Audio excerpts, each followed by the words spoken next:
They say hard work always pays off. But in my case, what it paid for was someone else's promotion. I'm Cameron Aldridge.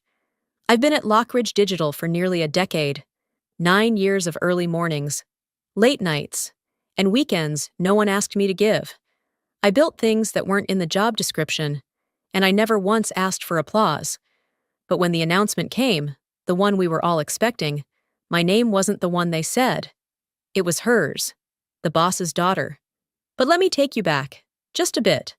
Before that morning changed everything, it started with a file folder, thin, cream-colored, slid discreetly across my desk by someone in HR I'd mentored years ago. "You should start putting together your VP application," she whispered with a warm smile. "Everyone's saying it's your time." I didn't let it show, but I felt something spark in me. It wasn't pride exactly. It was recognition. After nearly a decade of fighting for every inch of progress, someone finally said it out loud. I belonged at the table. And in many ways, I had already earned my seat. In year 3, I brought in the Morvantech deal, $12 million in long-term licensing. That single contract kept us afloat through 2 bad quarters. I wrote the onboarding system still used by every department, trained dozens of new hires, and consulted with product leads on launches that made headlines. I wasn't flashy. I didn't take credit in meetings or slap my name on slide decks. I just did the work. All of it. Because I believed that, eventually, someone would notice. Apparently, someone did, but not in the way I expected. Later that week, during a coffee break, my closest colleague leaned in, lowering her voice like it carried weight. "I heard from Daniel in strategy. The CEO's been grooming Mallory to step in, like, quietly. She's been shadowing him in meetings." I blinked. "Mallory?" I repeated, trying to keep my tone neutral. She nodded. "I know. I thought it was a joke at first, too." Mallory Lockridge, the one who once asked what a KPI was in a performance review, the one who left meetings early and took 3-week vacations in the middle of launches. That Mallory. I gave a polite smile, said nothing, but something inside me shifted. Not anger, not yet. Just a sense that the game I thought I was playing might have had different rules all along, and I had just started reading the wrong handbook. Monday morning arrived with the sharp edge of fluorescent light and the scent of stale coffee. I took my usual seat in the second row of the conference room. Laptop open, notes ready. It was a quarterly strategy meeting, high stakes, high pressure, and word had spread that a major leadership announcement would kick things off. I had barely slept the night before. There was a quiet buzz across the table as everyone took their places. Faces looked my way with subtle nods, almost encouragement. Even the CFO gave me a quick wink. I couldn't help the faint smile that tugged at the corner of my lips. This could be it. After 9 years, maybe it was finally time. Then the glass door slid open. CEO David Lockridge walked in with his signature confidence, followed closely by his daughter Mallory, who looked like she had just stepped off the runway rather than into a strategy session. He cleared his throat. "Good morning, everyone. Before we dive in, I want to take a moment to acknowledge a transition we've been quietly preparing behind the scenes." The room stilled. My hands froze over the keyboard. He smiled. "I'm proud to announce that Mallory Lockridge will be stepping into the role of Vice President of Strategic Operations, effective immediately." There it was. No build-up, no mention of other candidates, no recognition of my name. Just her. A smattering of polite applause echoed around the room. I joined in. Slowly, my hands clapped, but my chest felt hollow, like something essential had just slipped out of me, quietly and permanently. Mallory beamed like a debutante. "Thank you, Dad. Thank you, David," she said with a breathy laugh. "I'm so excited to carry the torch and help lead us through this exciting chapter." I kept my face neutral, not cold, Not shocked, just controlled. But inside, I was unraveling. This was the seat I'd built. The strategy she would now oversee was one I had drafted, refined, and stress-tested over months of data and revisions. I had met with every department lead, translated technical specs into clear deliverables, and built contingency plans for every possible snag. Mallory hadn't been in the room for any of it. "Before we get into the numbers," she chirped, opening her sleek gray folder, "I'd love to walk everyone through the strategic roadmap I've put together for Q3. She clicked the remote. The screen behind her lit up.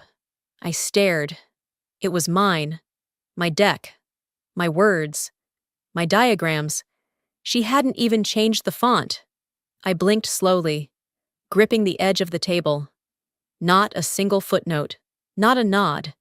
Not a mention that someone else had built the foundation she was now standing on like it was her own. Everyone watched attentively as she rattled off the exact metrics I had written in my notes just last week. I had sent them to David on Friday, clearly. He had passed them straight to her. I kept my posture straight, kept my mouth shut. But I wasn't okay. I wasn't angry, not yet. I was stunned. Like someone had taken a piece of my body and claimed it wasn't mine. My eyes met the CFO's across the table. He didn't smile this time. He looked sorry after the meeting. No one said anything. Just a few awkward glances, quick exits, and lingering silence. I gathered my things in slow, mechanical movements. I didn't cry, not then. But something had broken.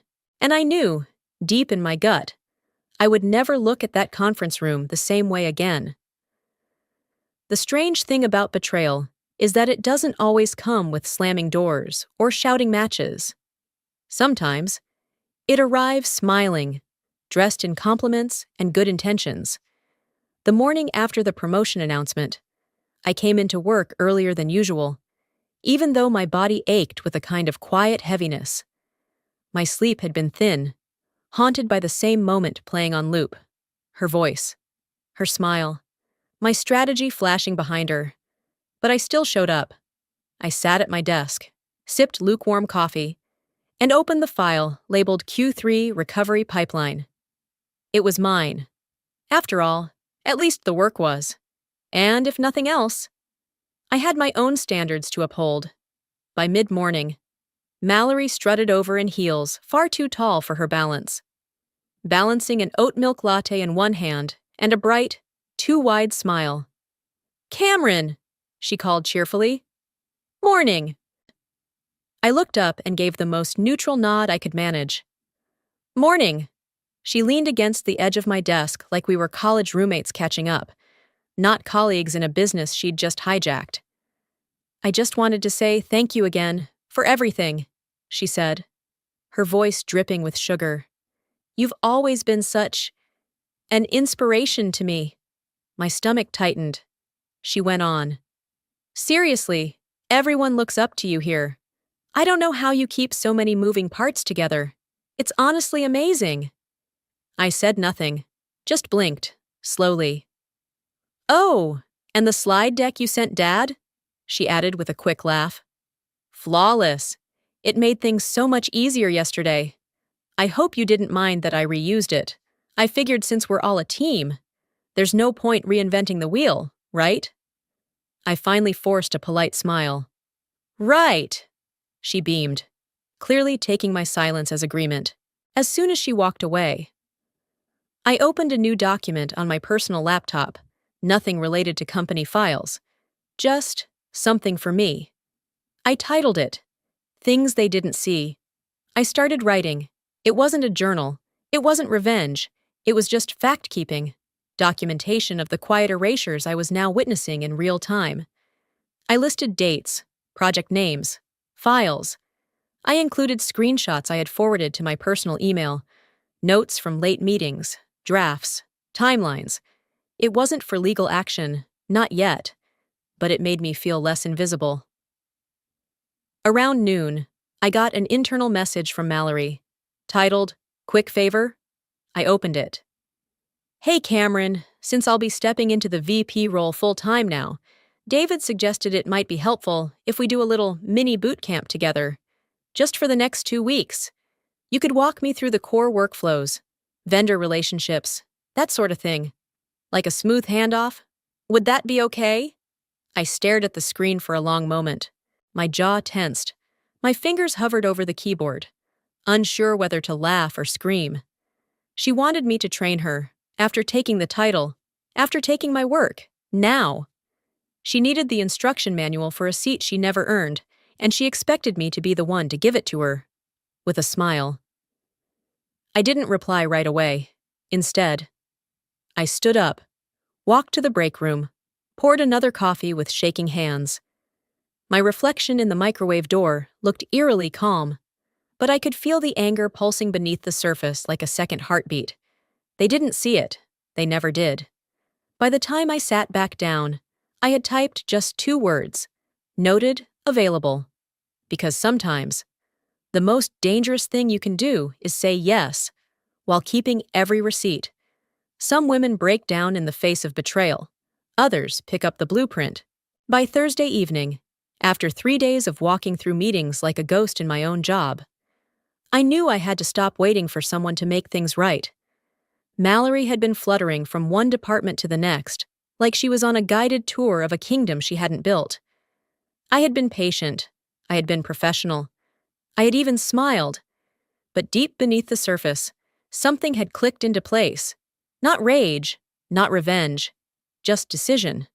That night, I opened the slim, locked drawer of the filing cabinet in my home office.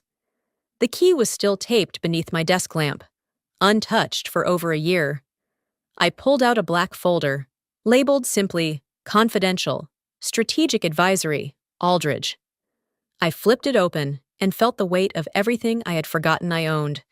2 years earlier, in the chaos of Lockridge's post-pandemic reorganization, a group of private equity partners quietly approached me through a third-party consultant. They had watched my work from afar, read the quarterly reports I helped rewrite, traced the rise in profit margins after my system rollouts. They didn't want publicity. What they wanted was structure. I was tired. I was underpaid. But I was ready. So I agreed to consult on the development of a scalable strategic framework for internal innovation, something Lockridge could license long-term without even knowing where it truly came from. I formed a single-member LLC, registered under an anonymous trust, and funneled the system through their back-end platform. The result? The very framework Mallory now thought she was leading, the $86 million AI integration roadmap, mine. Every flowchart, every metric, every training module. Lockridge didn't own it. They licensed it, and the license had a clause. I remembered drafting it with quiet precision on a late November night. I turned to the page now, clause 9, 4, and read it aloud under my breath. The words almost vibrating in the stillness of my apartment. In the event that consultant Cameron Aldridge exits Lockridge Digital of her own volition and without contractual breach, all rights to Framework X shall revert to the original IP holder, rendering any internal licensing null and void effective immediately. I exhaled slowly. That meant, if I left the company in good standing, no drama, no legal entanglement, the system would no longer belong to them. Mallory wouldn't just lose a job title, she'd lose the engine under the hood, and the board would be left staring at an $86 million car with no keys. I leaned back in my chair, letting the weight of that realization settle in. No need for fights, no need for raised voices or long-winded explanations, just a quiet exit and a transfer of control. People thought I was just the strategist. They didn't know I'd also written the rules.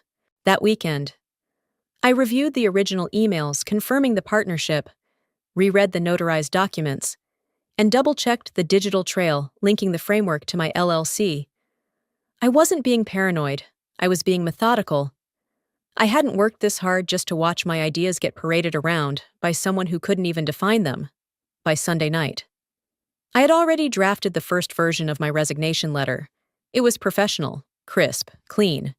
But it ended with a sentence I knew would one day be remembered. The line wasn't bolded. It wasn't even in the same font. It was small, 10-point, almost like a whisper. But it carried the weight of 9 years and the power to flip everything. Because I didn't just build a system, I built the foundation. And I made sure no one could ever steal it without losing everything when I walked away. By Monday morning, the decision was final. I wasn't going to fight for a seat at a table that I had already outgrown. But I wasn't walking away empty-handed either. That would have made this a story about loss. This wasn't that kind of story, instead. I moved with a quiet calm, the kind you earn when you know where all the pieces are, and more importantly, who really owns the board. I sat at my dining table with a fresh cup of black coffee and my personal laptop open in front of me. The city buzzed outside my window, unaware that somewhere on the 18th floor of Lockridge Digital, a billion-dollar blueprint sat on the brink of slipping through their fingers. I pulled up the state business registry and typed in the name, Aldridge Strategy Group, LLC, filed 18 months ago, still active. Registered to a holding address in Delaware through a legal trust. Completely discreet, deliberately quiet. It was a company I built not for attention, but for protection. I had spent years inside a system that treated ideas like free labor and vision like loyalty. I knew better than to leave something as powerful as intellectual property in the hands of anyone who called nepotism a succession plan. I clicked over to the framework licensing agreement. There it was, spelled out in black and white. Licensee, Lockridge Digital, Inc. Licensor, Aldridge Strategy Group, LLC. I wasn't just the architect, I was the landlord. And Lockridge? They'd been renting. The AI strategy framework, Framework X, as we'd codenamed it in the drafts, was legally mine. The diagrams, the process flow, the data integration models, even the client communication cadence, every line of it traced back to the LLC I had formed in the shadows of my day job. Lockridge's leadership never questioned it. They were too busy celebrating the results to ask where the engine came from. They saw the numbers, the traction, the boardroom nods. They never bothered to examine the paperwork closely. And that was their mistake. Because buried in that licensing agreement, dated 15 months ago, was the signature of none other than David Lockridge, CEO, father of Mallory, and now, unknowingly, the man who signed away his own leverage. He'd approved the adoption of Framework X under the assumption it was an internal creation, drafted by his senior strategy team. He never read the appendix, never noticed the small print that listed Aldridge Strategy Group as the IP holder. I remembered the day it was signed. We were in his office reviewing quarterly goals. He had rushed the process, initialing page after page while half listening to a voicemail on speakerphone. When he got to the final page, he didn't even pause. "Same legal boilerplate, right?" he had asked. I had nodded. "Exactly." It wasn't a lie. It was legal. It just wasn't his. Now, I scrolled through the digital copy, highlighting the approval date, the timestamp, and the attached board email that referenced Cameron's strategic model. All of it airtight. It was funny, in a way. They thought they had the house because they had the keys. But I held the deed, and I wasn't angry anymore. That part had passed. What settled over me now was something deeper, something colder. Clarity. Mallory might have had the title, but titles don't build systems. They don't retain clients. They don't predict tech shifts 6 quarters ahead. And they certainly don't override a binding license agreement. When I shut the laptop, my hands were steady. My breath was even. I didn't need to yell or demand. I didn't need to warn them. The clause would do the talking for me, soon enough. Because you can take someone's credit, their desk, their role. But if you forget who owns the foundation, the whole building falls. Winning quietly can feel a lot like losing when no one's around to witness it. By the time Friday evening rolled in, My email to HR was ready. I hadn't sent it yet, just saved it as a draft and closed my work laptop. The framework, the clause, the license, the signature, it was all lined up. Everything I needed to take back what was mine, and everything they didn't know they were about to lose. But none of it felt like a triumph. Not yet. Because when I walked into my apartment that night, the silence was heavier than usual. I tossed my keys into the ceramic dish by the door and slipped off my shoes like I'd done 1,000 times before. But the motion felt slow, weighted. My body ached, not just from the stress of the week, but from the quiet fatigue that comes when you carry everything alone. The TV stayed off, so did the lights, except the kitchen lamp. I poured a glass of water and stared out the window, watching headlights flicker across the high-rise windows across the street. Somewhere in that chaos, people were going home to families, dinners, warmth. Me? I was going home to strategy files and a pending resignation. My phone buzzed on the counter. "Mom!" I answered immediately. "Hey!" I said, trying to sound brighter than I felt. Her voice came through soft, a little strained. "Hi, sweetheart, you home?" "Just walked in. How are you feeling?" "Oh, I'm all right," she said. "The nurse let me take a little walk around the garden this morning. Didn't faint once." I tried to smile. "That's progress." She hesitated, then added gently, "Listen, if you're thinking about leaving that job, I want you to know I wouldn't blame you." I paused. "You don't?" "Cam, you've given them everything, and they keep taking more. I've seen it. It's not weakness to walk away. Sometimes that's how you win." My throat tightened. I leaned against the fridge and closed my eyes. "I'm not walking away with nothing." "I know," she said, and I could hear the pride behind the words. "I raised you to be smarter than that." Then, faintly, I heard another voice in the background, a nurse. "Mrs. Aldridge, we need to check your blood pressure again. It's still elevated." Mom didn't respond to her, just tried to keep her voice steady. "You don't need to worry about me." But I did. And now I knew she wasn't okay. Not really. I swallowed hard. "You're not telling me the whole truth," she sighed. "Mothers lie sometimes, especially when they know their daughters are carrying enough already." I sat down slowly at the kitchen table, holding the phone to my ear like it was the last thing keeping me upright. "I've got one more thing to do," I said quietly. "Then I'll come stay with you for a while. Promise?" "Promise." We stayed on the line a few seconds longer. The silence between us warm this time, not heavy, but understood. After I hung up, I sat there for a long moment, staring at the blinking cursor on my laptop screen. My resignation email still sat in drafts. Ready, waiting. It wasn't just about reclaiming a title or correcting an injustice anymore. It was about time. My time. My mother's time. The years I had spent building something for people who never saw me as more than convenient. Now I saw it clearly. They could keep the office, the applause, the company lunches. I had something they never understood how to value, ownership. And when the moment came, when I finally pressed send, I wouldn't be angry or vindictive. I would be calm. Tired. Yes, but calm. Because after everything, after the silence, the betrayal, the long nights and longer weekends, I had finally learned the difference between being loyal and being used. And the loneliest victory is still a victory. Goodbyes don't always come with tears. Sometimes they arrive in the shape of silence, stapled to half a page and sealed with the weight of years no one saw you carry. It was 9:30 p.m. when I pulled into the underground garage at Lockridge Digital for what I already knew would be the last time.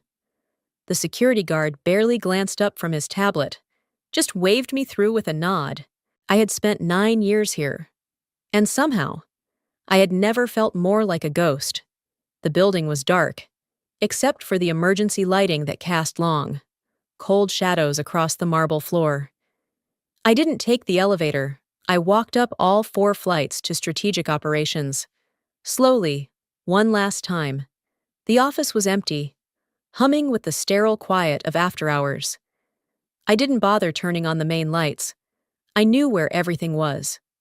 My hand slid across the back of my chair as I sat down, facing the desk where I had spent more nights than I could count. The screensaver glowed gently, an image of a mountain range I had never actually visited. One by one, I packed my things, not much. A framed photo of my mother, a paperweight I bought at a conference in Boston, a pen I was gifted after landing Morvan Tech, and a folder labeled drafts, filled with notes from ideas they never let me finish. I didn't cry, but I did pause, hand resting on the edge of my desk, eyes fixed on the spot where Mallory had once complimented my beautiful formatting. She had no idea what she'd stolen, but I did, and I was about to take it back. I opened my personal laptop and pulled up the document I had rewritten the night before. Resignation, Cameron Aldridge. It was short, deliberate. Half a page, no emotion, no blame, just facts. Effective immediately. I am resigning from my role at Lockridge Digital in good standing and with gratitude for the opportunities afforded to me during my 9 years of service. No punctuation beyond the necessary, no flair, just closure. And then, at the very bottom, barely noticeable, printed in 10-point Garamond, tucked beneath the formal signature line, a single sentence, as outlined in Clause 9.4 of the Framework X licensing agreement. Rights to the strategic system shall revert to the original IP holder upon my voluntary departure in good standing. I reread it once, then again. That little line wasn't a threat. It was a key to a door they didn't even realize was locked, because they thought the system was theirs. The dashboards, the integrations, the client mapping, they believed it all belonged to Lockridge Digital, but they never looked close enough, never noticed the license had a kill switch. And that switch lived in my resignation. I printed 2 copies, signed both, slipped one into an envelope, and left it on the CEO's desk, right beside the glass award I helped him win 3 years ago. I kept the other in my bag. As I walked out, I passed Mallory's new office. The door was open. Her desk was covered in color-coded notebooks, coffee cups, and a calendar already cluttered with deadlines she didn't understand. I didn't stop. I didn't look back. The hallway lights buzzed gently overhead as I walked to the exit. My heels echoed against the tile, each step a quiet drumbeat of resolve. By the time I reached the glass doors, I felt something I hadn't felt in months.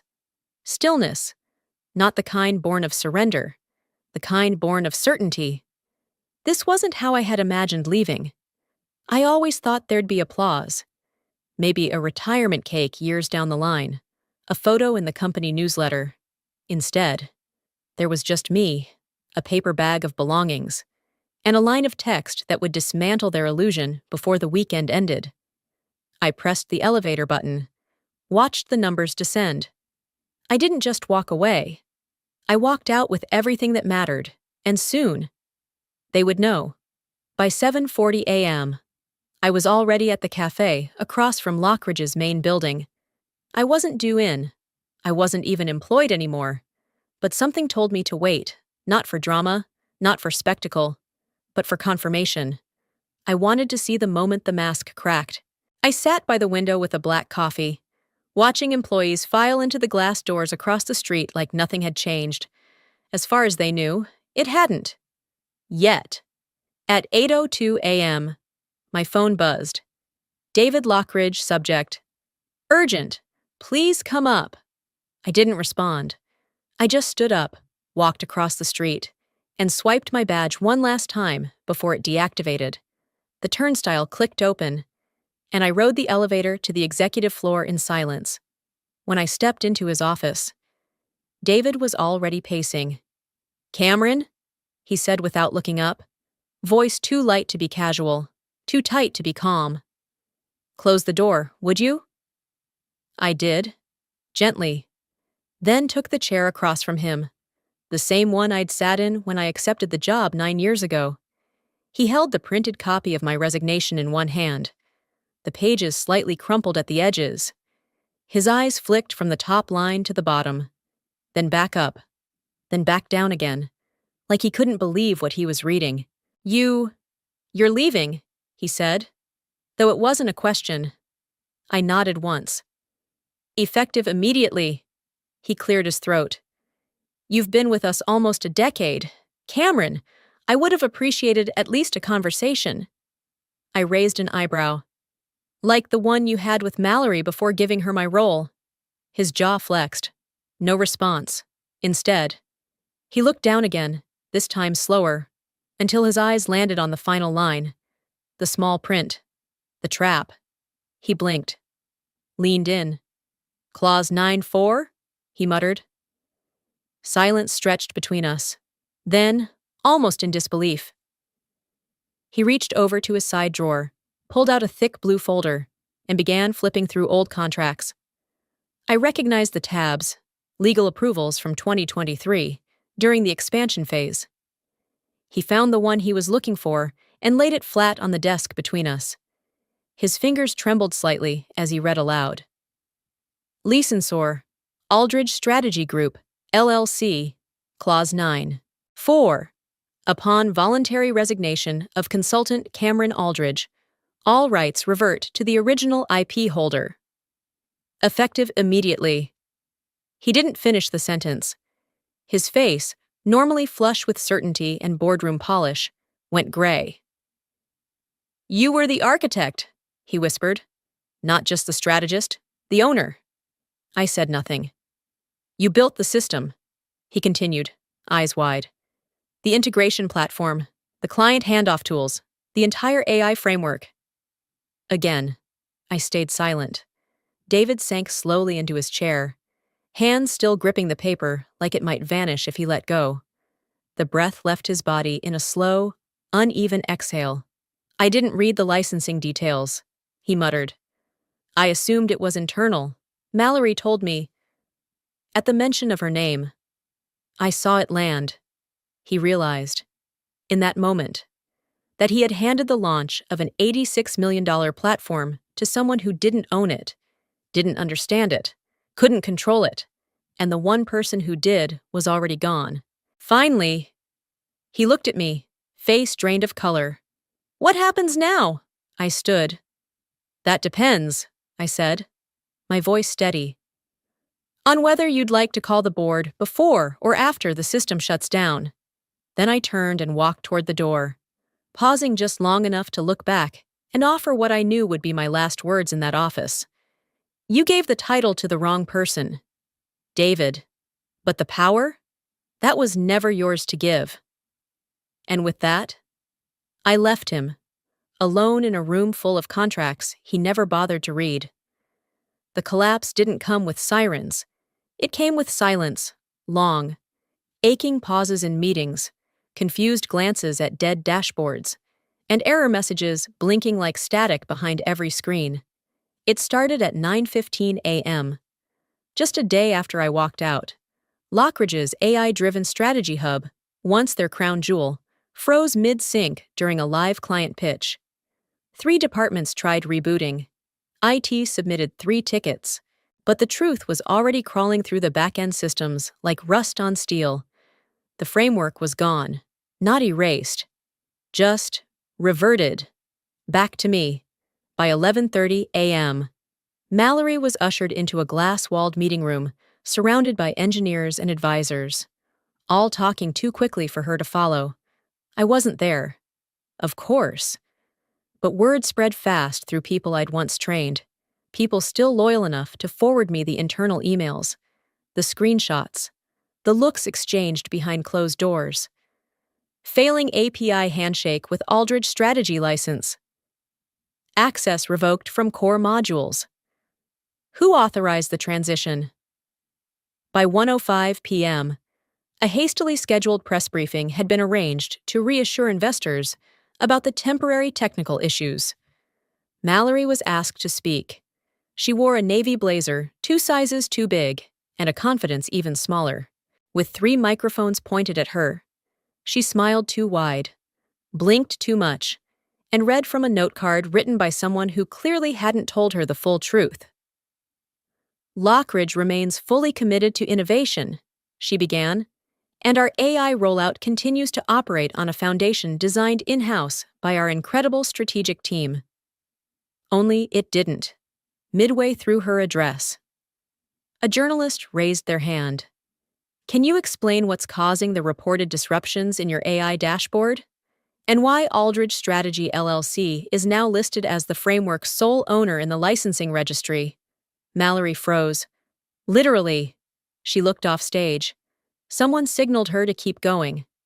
She blinked again, shuffled her notes, then stammered. I'd have to defer to legal for the specifics on that. But the damage was already done.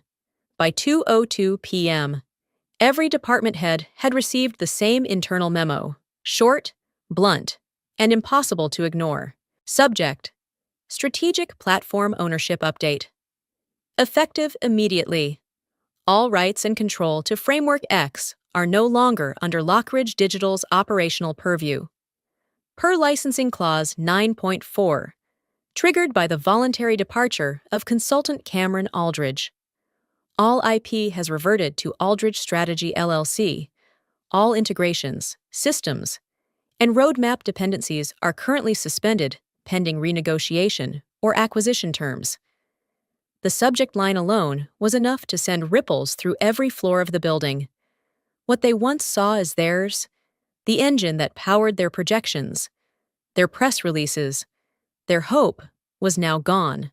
Not broken, not malfunctioning. Gone. Some teams stopped working altogether. Marketing pulled their social campaigns. Client relations scrambled to send out clarification statements to the top 10 accounts. Engineers sat in stunned silence, refreshing code bases that were now locked by an external license key, one I alone held. Meanwhile, I was nowhere near the chaos. I spent the afternoon in my mother's living room, her favorite blanket over her legs, a quiet breeze coming in through the window. She looked better, rested. The color in her cheeks was slowly returning. I poured her tea while the TV played softly in the background. She glanced at the screen just as a headline flashed. Lockridge faces major IP disruption amid executive shakeup. She looked at me, curious. Anything to do with you? I shrugged. Just a little housekeeping. And for the first time in weeks, she laughed. That evening, as I walked home alone, I checked my inbox. It was flooded. Messages from board members, ex-colleagues, even rival companies. But one message stood out. It was from an anonymous address, sent to every Lockridge investor. A single-line update. Ownership now rests where it always belonged. They built an empire on a system they never owned. And now, the walls were crumbling from the inside out. Because sometimes the system doesn't crash. It simply walks away. There's a certain kind of silence that doesn't beg to be broken. It doesn't tremble, doesn't scream. It stands tall and waits, because it already knows the world will come knocking. By 7:45 a.m. the next morning, my name was circulating in every email thread at Lockridge, even though I hadn't stepped foot in that building in days. Former colleagues forwarded me screenshots with subject lines like, "Can Cameron reverse it? Who authorized Clause 9.4? We didn't even know she had a company." And yet, I said nothing. The press kept digging. A few reporters emailed. Others messaged me through LinkedIn with phrases like, "Would love to feature your voice in our story. You have an incredible position to share insight. This is your moment." But I didn't need a moment. I already had what mattered. Control. They were speaking, scrambling, spinning. I was just watching. That morning, I made myself coffee in the quiet kitchen of my apartment. My mother had gone back to her place the night before. Stable, finally sleeping well. The doctor said she was responding better to medication now. I believed him. She looked lighter. I sat on my worn leather chair, opened my laptop, and logged into LinkedIn, not to post a victory speech or throw blame. Just one sentence, measured, precise. When people hand you a ladder, don't let them climb over you. No hashtags, no emojis, no follow-up. It was liked over 6,400 times in 3 hours. Comments poured in, many from strangers, executives, consultants, women in tech, even former Lockridge employees hiding behind initials and vague bios. They all seemed to know what I meant, and none of them asked me to explain. Meanwhile, Lockridge was spiraling. Mallory hadn't been seen in the office since the press conference. David Lockridge, once a man who boomed in meetings like a sermon, had gone quiet too. The board had called 2 emergency meetings in 48 hours. Investors were pulling out, slowly but steadily, unsure who held the real reins now. And that's when the twist came. At 3:10 p.m., I received a private message. It was from a senior partner at a global investment firm, one whose name you'd recognize from headlines and economic forums. Cameron, we've followed your work, both the visible and the invisible. Your strategic framework has the potential to go far beyond Lockridge. We'd like to meet. Interested in discussing a joint venture to expand your AI system globally, under your full creative and operational control. Let us know. We're prepared to move quickly. I read it 3 times, then once more, slower. Not because I didn't believe it, but because I did. All those nights I'd spent tweaking every decision tree, cross-validating integrations, mapping market applications across regions. I'd built something they thought was just a tool, a lever. They never realized it was a launch pad. I didn't reply right away. Instead, I closed my laptop, stood by the window, and watched as the evening sun slipped behind the skyline, casting golden light over buildings that once towered over me like gods. Now, they just looked like stepping stones. They had fired the wrong woman, promoted the wrong name, and in doing so, they'd set something free. Not a product, not a platform. Me, and the silence I left behind. It didn't mean I was gone. It meant I was just getting started. It's strange how full-circle moments rarely feel loud. Sometimes, closure arrives not with a bang, but with a quiet nod, a stage light, and a microphone that finally speaks the truth. The invitation came 2 weeks after the Lockridge fallout. A major tech conference was being hosted in Denver. 3 days of panels, product launches, and innovation showcases. I'd spoken at events before, usually in closed breakout rooms or behind company logos, but this time was different. This time, my name was at the top of the speaker list. Cameron Aldridge, founder, Aldridge Strategy Group. There it was. My own name. No company shielding it. No CEO looming over it. Just me. I flew in the night before, stayed in a quiet boutique hotel near the venue, and slept better than I had in months. The next morning, I arrived backstage in a soft gray pantsuit and flats that didn't try to impress anyone. I wasn't here to prove I belonged. I already knew I did. As I stood behind the curtain, waiting to go on, I scanned the program booklet. A familiar name caught my eye. Mallory Lockridge, guest attendee, Panel 3C, no title, no role. Just her name. Sitting alone like a disconnected thought. The session coordinator motioned me forward. I stepped onto the stage to soft applause from a packed auditorium. Some knew me from the headlines. Others only knew the framework. But all of them were watching. I began my talk with a simple slide. Building systems that outlive titles. I didn't mention Lockridge by name. I didn't need to. I spoke about sustainable strategy, about designing frameworks that don't collapse under ego or short-term thinking. I talked about clarity, discipline, and what happens when vision isn't protected. The audience leaned in, Not because I was dramatic, but because I was direct. Every sentence was clean, measured, quietly powerful. By the time I stepped off stage, my phone was buzzing again. Requests to meet, partnerships, press inquiries. But none of it rattled me. I had already won what I came for: the room. I made my way into the networking lounge afterward, accepting a cup of tea from a junior organizer who looked at me like I was made of myth. I smiled, thanked her, and scanned the room. That's when I saw her. Mallory. She stood near a back table, mostly alone, twisting a ring on her finger. Gone was the posture of entitlement, the strut of someone convinced the world owed her. She looked quiet, small, even. Our eyes met briefly. She hesitated, then looked away. I turned back toward the center of the room, already ready to leave the day behind me, when a voice called out from the stage, "We'd like to invite anyone who'd like to offer closing reflections to come forward." It was open mic, brief, voluntary, to my surprise. Mallory stepped forward. She approached the mic slowly, clutching a folded piece of paper, but not looking at it. "I wasn't planning to speak," she began, voice low, "but I think maybe I need to."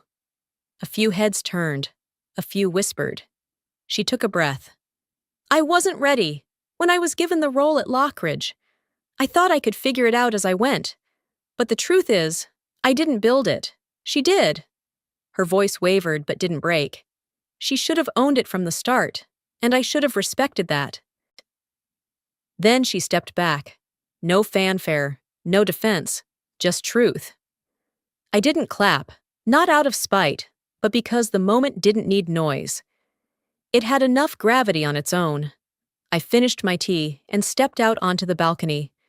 The city buzzed below, and for the first time in a long time, it didn't feel like it was rushing past me. It felt like it had made room. I had let them take credit, let them climb on my work, let them rename it. But now, the system had my name on it again. And the one who once stood on my shoulders? She finally looked up and saw me, not as a stepping stone, but as the one who built the path. Legacies aren't always born in applause. Sometimes, they're carved slowly, through long nights, unseen labor, and a refusal to let your name be erased. And sometimes, after everything, you get to sign your name at the top. It was a cool, crisp morning in Seattle when I stepped onto the stage of my own making. The room wasn't as large as the Denver conference, but it was fuller in a different way.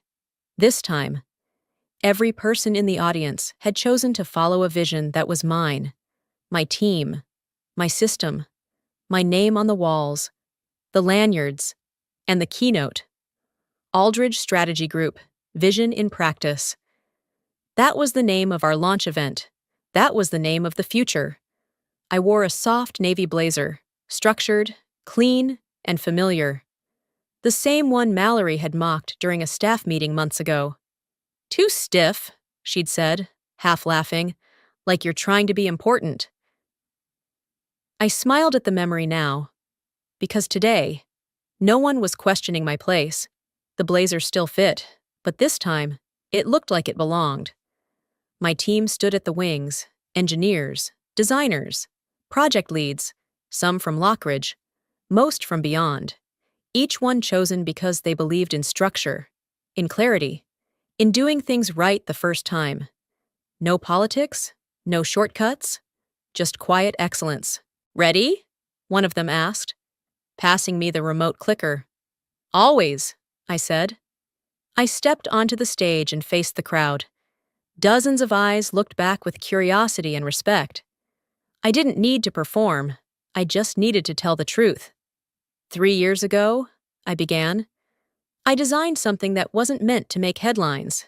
It wasn't about branding. It wasn't even about credit. It was about solving a problem no one else seemed willing to see clearly. I clicked to the next slide. A clean interface, intuitive design, scalable from startups to global operations. The new version of Framework X, rebuilt, refined, and renamed. I walked the room through its layers, automated ethical checkpoints, human-centered data interpretation, customizable integration paths. The system now protected not just performance, but people. And this time, I added, it's not hidden behind a logo that isn't mine. Applause rose softly. Sincerely, I let it settle before motioning to the screen one last time. Before we wrap, I said, I want to show you something we found while digging through archived files. It's not code, it's not strategy, it's a note. The screen faded to black. Then a short, handwritten line appeared, centered in white. This will only work if no one knows I made it. CA, 2022. The room went still. I let the silence breathe. Let it say what words didn't need to. That was me, I said softly. That was who I was when I built it. Quiet, careful, intentional. Then I smiled. But this. I swept my hand toward the screen, now filled with my team's names, titles, photos. This is who I am now, not erased, not borrowed, claimed. After the presentation, there were questions, handshakes, new contracts drafted before I'd even stepped off the platform. But the part I'll remember most wasn't business. It was standing by the exit, watching people leave with notebooks full of ideas I had once only dared to keep in secret folders. A woman, maybe in her 60s, stopped beside me and said quietly, I wish we had someone like you where I used to work. We might have stayed. I just nodded.